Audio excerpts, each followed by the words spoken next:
Hilchos Tumas Meis Perek Shmoina Asar, the laws of corpse impurity, chapter 18. We're still on the topic of oil, the idea of corpse impurity spreading through different types of things that are covering it. But we're done with the windows and the ledges and all that stuff. Today we're going to be talking about a couple of different topics. First, the power of a person to act as an oil, a person being a covering over a corpse. We're going to talk about some specific utensils being an oil, an oven, a big cabinet, a big chest, which is going to kind of set the stage for part of tomorrow's discussion. And at the very end of the chapter, we're going to learn a very interesting law about how an oil will spread impurity to every area that it is covering, even those parts that are smaller than a tefach by a tefach. In other words, if you have a diagonal structure, so while in the middle you have a tefach by a tefach of space, at the point where the diagonal wall meets the ground, there's less than a tefach by a tefach. Nevertheless, because the tumah began in an oil, it extends to all the diagonal areas. You know, it's funny, I'm making my hands like this. It reminds me, today is Tes Kislev. Today is a very special day in the Chabad calendar. It's the birthday and the yahrzeit of the second Chabad Rebbe, the Mittler Rebbe. And the Rebbe would hold a farbringen every year, because today and tomorrow are both days connected to him. Today is his birthday and his yahrzeit. Tomorrow is his Chag HaGeula, holiday of liberation. Like his father, he was arrested on false charges related to his spreading of Yiddishkeit and Chassidus, and tomorrow he was freed. So the Rebbe would always farbring on one of these days, either the 9th or the 10th of Kislev, and a big theme of the Mittler Rebbe was his intense concentration. He would go into concentration and nobody or nothing could distract him from it. And the Rebbe, by farbringen, if you watch these videos, the Rebbe never took his hands out from under the table. He spoke very, very calmly, and his hands always were under the table. Very, very few times the Rebbe raised his hands over the table. One of the times was on a farbringen of this day, where he was telling a story how the Mittler Rebbe was once so in such concentration, he had a hat, and his hat had a diagonal top. And the Rebbe said there was almost steam or sweat coming out from the top of the hat because of how focused and how concentrated the Mittler Rebbe was. And the Rebbe made, with his hands, the shape of the hat. So I'm just reminded, I'm talking about diagonal tense, the Mittler Rebbe's hat, divine providence. Today is a very special day. Today by Mincha we don't say Tachanun. Tomorrow is also considered a Yom Tov, we don't say Tachanun. There'll be farbringen tonight in Shul. So please join that after Ma'ariv. But at any rate, let's get back to the Rambam. So these are some of the topics we're going to be talking about in today's chapter. Again, all related to the idea of oil. Let's get to it, beginning with human beings. Halacha Aleph, Adam shehe'ehil biyodei achas al hameis. A person is forming an oil, forming a covering with one hand over a corpse or corpse flesh. Vehe'ehil bashniya ala kelim. And with the second hand, he's simultaneously forming a covering over utensils. Or not, he wasn't covering the corpse, he was touching the corpse flesh, and with his other hand making an oil over utensils. Says the Rambam, the person's hand acts with the regular laws of oil. If his hand, and we're going to interpret this as meaning just the palm. All we care about is that the palm of the hand should have a tefach by a tefach size. Hakelim tmeim. That's enough for the person's hand to be considered an oil, and the oil extends all the way across to this hand as well, and is now covering the kelim, so it spreads, and the tumah spreads to these utensils, making them impure. Being lav tehirim. If not, if the palm of the hand of the person is too small, like the Rambam says in his commentary to the Mishnah, maybe we're talking about a child, a young child, so then, since the hand that's covering the corpse is not big enough to act as an oil, neither are the kelim considered to be under that oil, and they are pure. A number of notes the commentaries make is, number one, in the first case where he did meet the conditions, why doesn't the person's torso constitute a hefsek? Why is there no interruption between this hand and that hand? And they refer to a rule that we've actually encountered a couple of times already, that a person is considered to be hollow with regards to oil. So we do consider this entire thing to be one unit. Another point worthy of noting is that even if a person's hand, the palm, has a tefach, what about the fact that your arm typically doesn't have a tefach of space? Typically our arms are thinner or narrower than the palms of our hands. Why isn't that a problem in terms of the oil? So the commentaries also refer to a previous Rambam that we had, that if you have one long beam, as long as in part of it it's a tefach, the rest of it doesn't have to be a tefach. And that's why, as long as the hand is big enough, the tumas spreads all the way across to the stuff that the other hand is covering. Which is why the Rambam, when he talks about a hand not being a tefach by a tefach, he doesn't mention the arm. He mentions a small child's hand. Which, interesting to note, the Rosh, different commentator, indeed says that this case is only applicable if the person is very fat, and even his arm constitutes a tefach. He doesn't go with that permission of using the beam concept. He says, no, the entirety of the person's arm and hand has to be a tefach by a tefach. And if any part of it is less than that, then it's already pure. But the Rambam says it's only about the palm of the hand. V'chein, similar concept, shnei batim ubehem shnei chatzoy zeisim, if you have two homes. It's very hard to imagine this today because our roads are very wide, but in times of old, roads were very narrow, and you could literally have two homes across the street from each other that were very, very close. Or maybe it's talking about two homes next to each other on the same side of the street. Point is, ubahem shnei chatzoy zeisim. In each home is a half an olive-sized portion of corpse flesh. So neither home is becoming impure because in neither home is there enough volume to transmit impurity. However, comes the person, upashat yodeh lebayizeh. The person stretches his hand into this home and his second hand into the other home, and he's now covering both, we're forming an oil over both half olive size of corpse flesh. Says the Rambam, the law is, if the person's hands are big enough to be an oil, they have a tefach by a tefach, because he becomes a simultaneous oil over both, so the impurity spreads from one to the other. He has mixed all the impurity. And the entire thing becomes like one oil. And both him and both homes become impure. If his hand is not big enough, he cannot bring the tuma via himself from one home into the other. Halacha beis, Adam shehishkif ba'ad hachaloin. A person looks out the window, doesn't realize, but as he looks out, he becomes a cover over some corpse flesh that's down on the floor. Mevi asatuma labayis. Unfortunately for him, he spreads the tuma under himself into the home. V'nitma kalabayis, and the entire home becomes impure. It shares an oil with a corpse. Similarly, hayam mutal al ha'iskupa. If a person is lying across a threshold, I don't want to make a picture of this because the only way I can imagine is if he's dead drunk. Why would he be lying across his own threshold? But he's lying across the threshold. Part of him is inside his home, part of him is outside. Comes a form of impurity and forms a cover over him. Maybe somebody carried a coffin over his legs, or a corpse. Habayis tame, because the tuma made an oil over him, it's basically like he made an oil over the tuma, because he doesn't, a person we saw is not chaytzit, doesn't block the impurity. So he becomes impure with that. He drags the impurity into the home. Habayis tameh, the home is now also impure. Because we say a person is hollow. So he's always like an oil covering the height of a tefach. The kevan sheha'ahila tuma alav. Once the tuma forms a covering over him, it's like it's like him making a covering over it. Or maybe as a tuma, and he spreads the tuma. Same thing if there was a source of impurity in the home where he's lying across the threshold. Come pure people, and they form a covering over the part of him that's outside. They've become impure.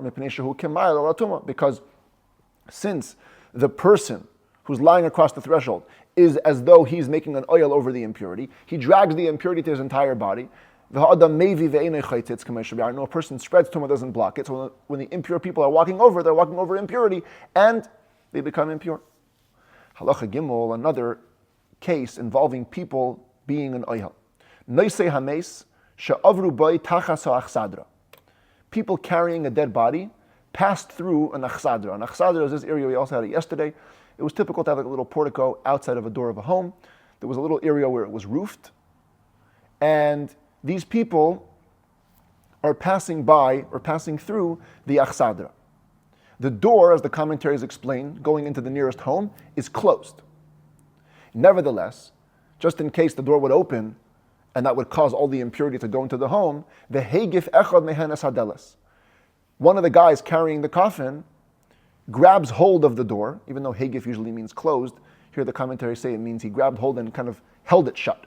Usmachei b'mafteach, leaning on it or holding it by the key, by the bar, kadesh lo yitma habayis, to guarantee that the home would not become impure. So the door is already closed, but he's keeping it closed. Or somebody else, from the inside or from the outside, not one of the actual coffin carriers, they are leaning on the door or supporting the door. So the question now is, who is making the oyel? Is it the door blocking the way, and then it's a good blocker, or is it the person who's holding the door? Is he the blocker, and then it's not a good blocker? Im yachol, says the Rambam, if the door can stand on its own, it doesn't need the person's support. The person's just there for extra support. Habai is tar, then the home is pure because the door is the blocker. V'im lav, if not, habai is tameh. The home is impure. Lefisha nimtza ha'adam hu shechatzatz b'fnei atuma, because it's the person that's making the blockade in front of the impurity. The ha'adam v'hakelim mivi'in ve'enan chaytzim, but a person and utensils don't have that power. They spread tuma, they don't block it, kamesha b'yarnu, as we explained multiple times. Halacha daled, we move now to an oven. Now ovens in those days were typically these triangular structures, narrower on the top, wider on the bottom, and in order that smoke should clear out, kind of like a chimney, they had this little, what's called an ayin, an eye. There was an eye of an oven that was typically go through the wall to the outside. Others say that this eye was used for actually inserting fuel into the oven. While it was hot, you can keep inserting fuel from the outside.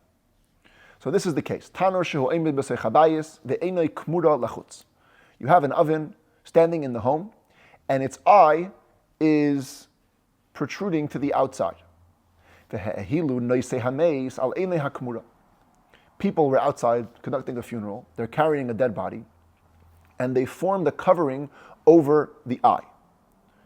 When you read this literally, it sounds like only the people that were carrying the dead body formed the covering over the eye. Obviously that's not the case, because then there's no problem at all. People that are just carrying a dead body or a coffin don't have the power to transmit impurity by their covering of the eye.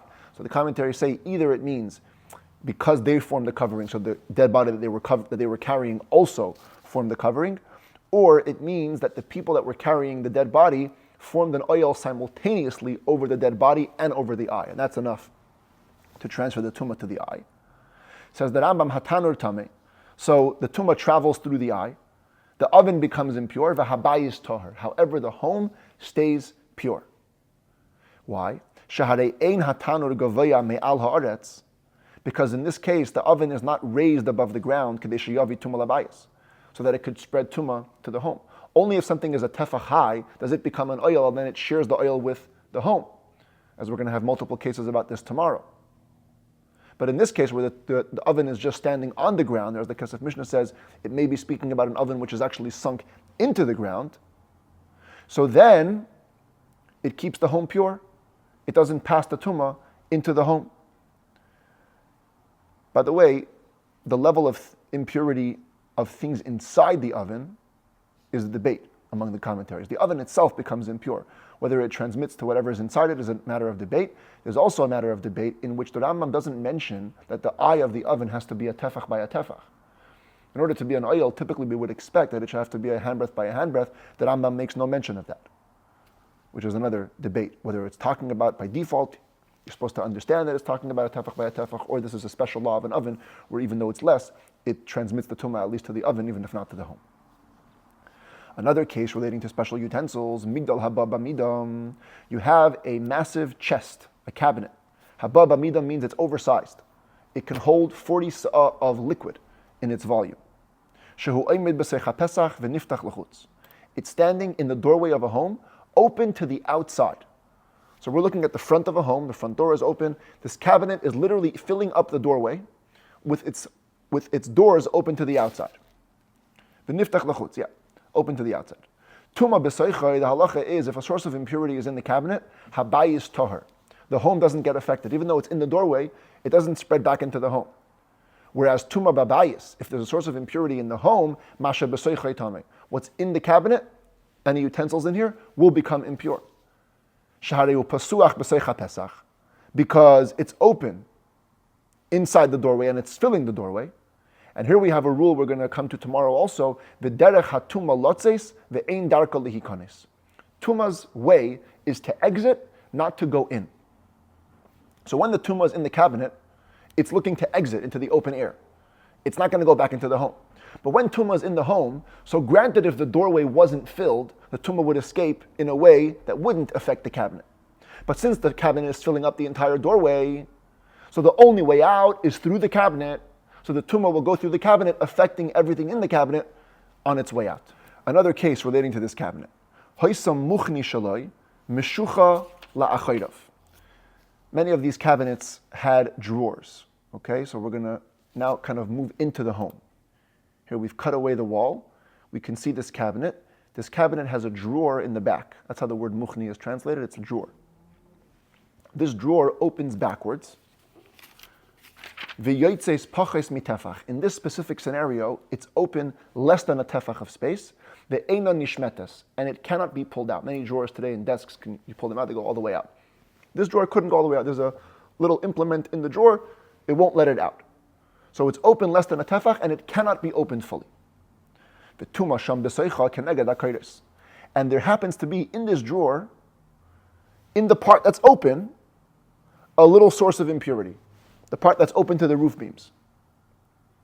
Habayis Torah, says the Rambam, in this scenario, the house is pure. Why, says the Rambam? Sha'afal pishihi yoitza, because even though the drawer is sticking out, eino nishmetes, it cannot be fully pulled out, which therefore makes the drawer, as the commentaries explain, batal, and make it subservient to the cabinet. The cabinet, since it's baba mida, oversized, it's not susceptible to becoming impure. Therefore, the drawer cannot act on its own, doesn't have its own identity, it's part of the identity of the migdal. Ve'eino yotzes tefach, and in this specific scenario, it's not sticking out a full tefach, not allowing the tumah to exit from it. And therefore the home is pure. This, however, is provided that the drawer itself has a space of a tefach by a tefach, because then it's acting as a proper oil, and it wouldn't release tumah without a tefach of opening. But if the drawer's dimensions itself do not have a space of a tefach by a tefach, this is a classic example of tumah that's cramped. The tumah in the drawer is considered to be cramped. It's not covered by an airspace of a tefach, and therefore it goes right up to the roof. The habayis tameh, and the home will be tameh, even though it's exiting through a space less than a tefach, because it's not tumas oil. When it's tumas oil, it requires a tefach to be exiting. But since the drawer is smaller than a tefach, it's not an oil to begin with, so therefore the tumah can escape through this open part of the drawer. Haya hamigdal oimeid b'seich habayis. Another case with this big cabinet. The cabinet is standing inside the home, not in the doorway. It's in the middle of the house. Should be closed. Doors here are open. Just imagine that it's closed. The hatuma b'seichai, and there's a source of impurity inside the cabinet. Oy b'seicha teva shaloi, or inside its mini compartment. Many times these chests, this is a cutaway of the roof of the cabinet, they would have these little compartments inside of them that had an opening to the outside of the cabinet. You kind of reach in here and grab hold of something that's in this little compartment. So there's tumah inside it or inside its compartment. Even though in the opening to the outside there is not a tefach space, and typically tumah shouldn't be able to exit through that. Habayis tameh, in this scenario, the home is impure. Whereas tumah babayis, if the tumah would be in the rest of the home, masha b'soichai tar, it wouldn't enter the cabinet. What's inside is pure. Same rule. Shaderech hatumah latzes ve'ein darka lihikanis. The tumah's way is to go out, not to go in. Here, what you have is a tumah inside the compartment. It will sneak out from one covering into the next, the larger room. But it won't go the other way. Unless, of course, the doors are open, which is why it's so important to remember that this is not a case of open doors. It's a case of closed doors. If the doors are open, then of course it's just one big oil. So the tumah will go from the house into the cabinet.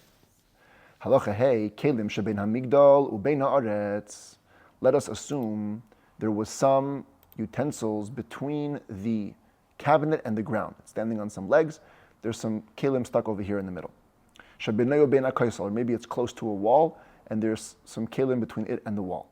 Shebeinayu bein hakairos, or it's very tall and there's a little space between it and the roof beams.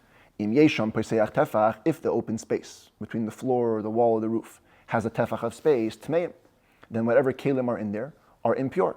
They're affected by the tumah elsewhere. V'im lav, if not, tahayrim, they're pure. It's an interesting concept.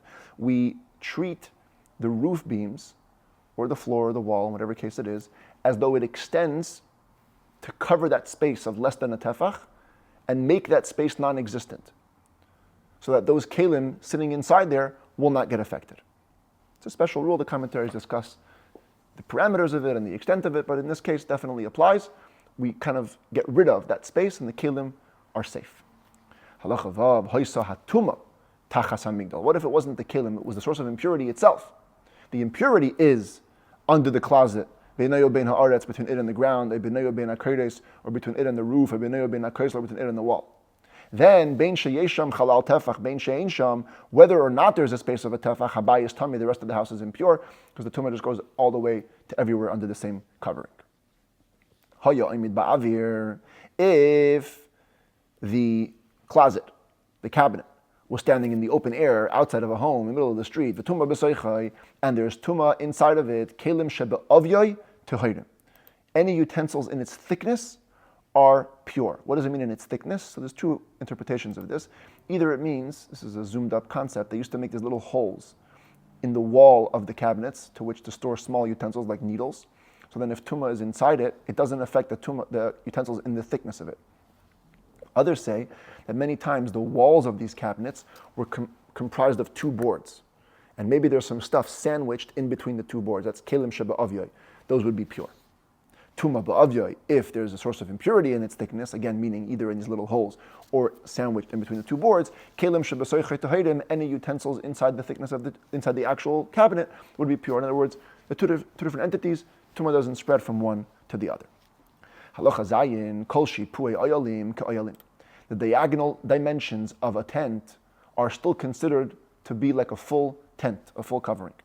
Ketzad, what does this mean? You have a tent which diagonally descends till it ends with an area of just a finger breadth, not a full hand breadth. And there's a source of impurity somewhere in the tent. Any utensils under the diagonal area, even where it's less than a tefach by a tefach, become impure. If the impurity is there, the kelim that are anywhere else in the tent also become impure. Because as long as somewhere in the oyel there is a source of impurity, that is enough to spread the tumah under the entire covering. Now I'm noticing this picture is taken from the Art Scroll Mishnah. Over here, they say that ad ke'etzba means it's a finger wide on top. In other words, the chiddush is the opposite. The novelty we're trying to bring out is that as long as it has a roof that's a finger breadth wide, then the tumah can spread to everywhere under the diagonal. If it goes fully diagonal, a complete 90-degree angle, then that whole oyel is not considered to be enough of an oyel, because there is no space with a tefa or with a finger breadth of roof wide, and therefore the tumah wouldn't spread to anywhere. That is one interpretation in this concept as well. Another law relating to these diagonals.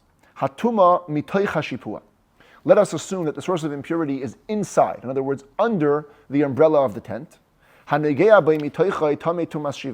If, as the commentators explain, after the source of impurity was taken out, there's no more corpse flesh in it.